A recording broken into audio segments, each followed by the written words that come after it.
Assalamualaikum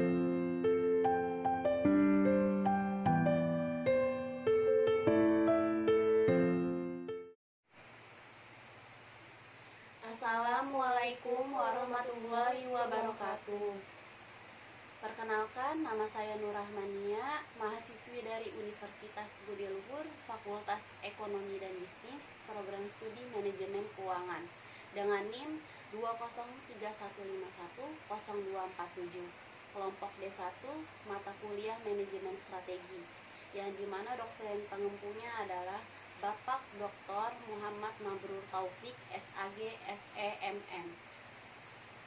Dalam video ini, saya akan menjelaskan materi tentang ilmu strategi dalam perspektif ekonomi dan strategi dalam proses manajemen strategi. Jadi dalam video ini saya akan ditemani oleh kakak saya.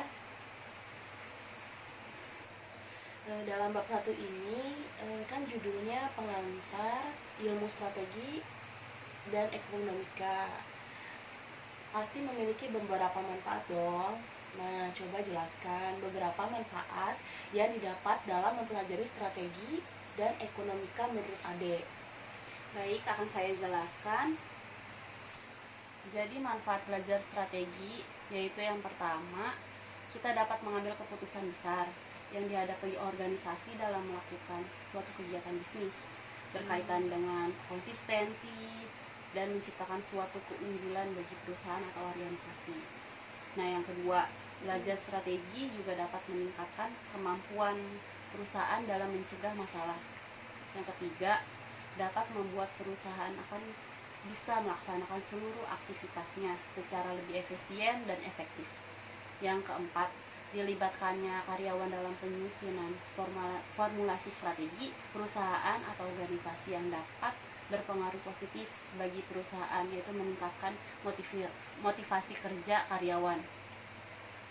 Yang kelima, strategi juga dapat memberikan tujuan jangka panjang yang jelas bagi perusahaan atau organisasi, dan masih banyak manfaat lainnya dari mempelajari strategi. Sudah cukup jelas, Dek. Selanjutnya yaitu manfaat dalam mempelajari ekonomika.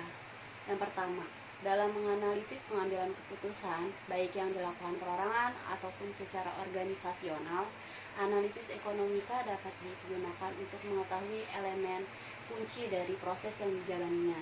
Yang kedua, ada beberapa yang harus diidentifikasi oleh model ekonomika, seperti pembuatan keputusan, tujuan, pilihan, serta hubungan antara pilihan dan hasil. Oh, baik begitu. Ternyata manfaatnya strategi dan ekonomika. Ya, terima kasih. Dari semua manfaat yang sudah dijelaskan tadi, bisa ditarik kesimpulan bahwa manfaat dari manajemen strategi dan ilmu ekonomika itu sangat berkaitan erat untuk memajukan suatu perusahaan atau organisasi. Nah, pastinya dalam mencapai tujuan tersebut, ada tantangan dari manajemen strategik dalam era globalisasi sekarang ini.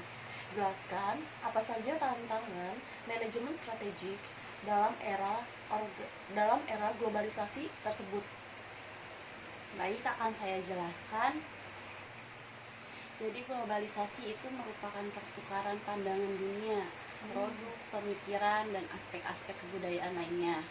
Ini menyebabkan kemajuan teknologi informasi yang sangat pesat, dan ini menjadi tantangan bagi suatu perusahaan. Ini bisa berdampak baik atau berdampak buruk baik perusahaan tersebut. Agar perusahaan bisa bersaing dalam era globalisasi, haruslah memiliki strategi yang tepat untuk lebih inovatif dalam mengembangkan produknya. Disitulah manajemen strategik sangat berperan penting. Sedangkan manajemen strategik itu terdiri dari analisis, keputusan, dan aksi diambil organisasi untuk menciptakan dan mempertahankan keunggulan kompetitif. Berikut saya akan menjelaskan tentang materi bab 2 tentang strategi dalam proses manajemen strategi. Di dalam proses manajemen strategik yang sudah dijelaskan tadi, di situ ada beberapa konsep. Sebutkan dan jelaskan konsep dasar tersebut. Baik, akan saya jelaskan mengenai konsep tersebut. Oke teman-teman, berikut konsep dasar dari manajemen strategi. Yang pertama, strategic competitiveness atau daya saing strategi. Ini dicapai ketika sebuah perusahaan berhasil mengintegrasikan strategi penciptaan nilai. Yang kedua, sustain competitive advantage atau keunggulan kompetitif adalah kemampuan yang diperoleh melalui karakteristik dan sumber daya suatu perusahaan untuk memiliki kinerja yang lebih tinggi dibandingkan perusahaan lain pada industri atau pasar yang sama. Yang ketiga, above average returns atau pengambilan di atas rata-rata.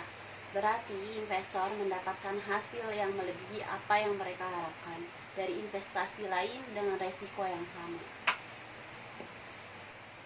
Kan dalam proses manajemen strategik tadi ada proses. Sebutkan proses utamanya. Jadi dalam manajemen strategik terdapat 4 proses utama, yaitu yang pertama, analisis lingkungan, yang kedua, formulasi strategi, yang ketiga, implementasi strategi, yang keempat, evaluasi strategi. Di dalam manajemen strategik ada keunggulan kompetitif. Sebutkan dan jelaskan keunggulan kompetitif tersebut.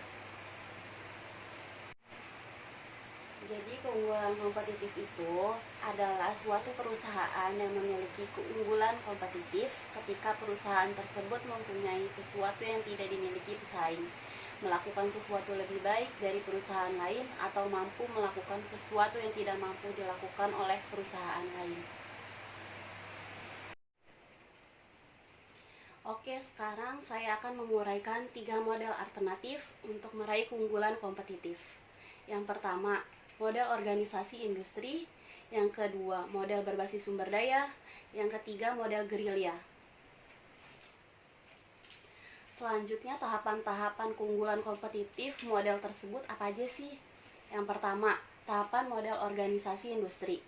Itu ada pelajari lingkungan eksternal, pilih industri yang menarik, formulasi strategi, kembangkan dan peroleh aset yang diperlukan, implementasi strategi, gunakan kekuatan perusahaan untuk mengimplementasikan strategi, berusaha mencapai kinerja di atas rata-rata industri. Yang kedua, tahapan model berbasis sumber daya, yaitu mengidentifikasi sumber daya perusahaan, tentukan kapabilitas perusahaan, tentukan bagaimana sumber daya dan kapabilitas perusahaan dapat menciptakan keunggulan kompetitif. Terus ada juga lokasikan suatu industri dengan peluang yang dapat dieksploitasi. Terus ada pilihan strategi terbaik untuk mengeksploitasi sumber daya dan kapabilitas dalam lingkungan industri. Yang terakhir, mengimplementasikan strategi yang dipilih agar mengungguli pesaing dan memperoleh penghasilan di atas rata-rata industri. Yang ketiga, model gerilya, yaitu ada berbagai macam gangguan yang signifikan dan tidak diperkirakan sebelumnya dapat menghambat perusahaan dalam mencapai keunggulan kompetitif yang berkelanjutan. Terus ada lagi, sebuah organisasi yang berhasil harus pandai dalam menyesuaikan dengan setiap perusahaan yang terjadi. Hiperkompetisi dalam model gerilya itu apa sih? Hiperkompetisi yaitu lingkungan bisnis yang diwarnai dengan perubahan terus-menerus. Untuk memenangkan persaingan dalam lingkungan yang hiperkompetitif, diperlukan visi terhadap perubahan dan gangguan, kapabilitas, dan taktik. Oke teman-teman, sekian pembahasan materi dari saya dalam pengantar ilmu strategi dalam perspektif ekonomi dan strategi proses manajemen strategik. Kurang lebihnya mohon maaf, semoga video ini dapat bermanfaat bagi teman-teman. Wassalamualaikum warahmatullahi wabarakatuh. Salam budi luhur.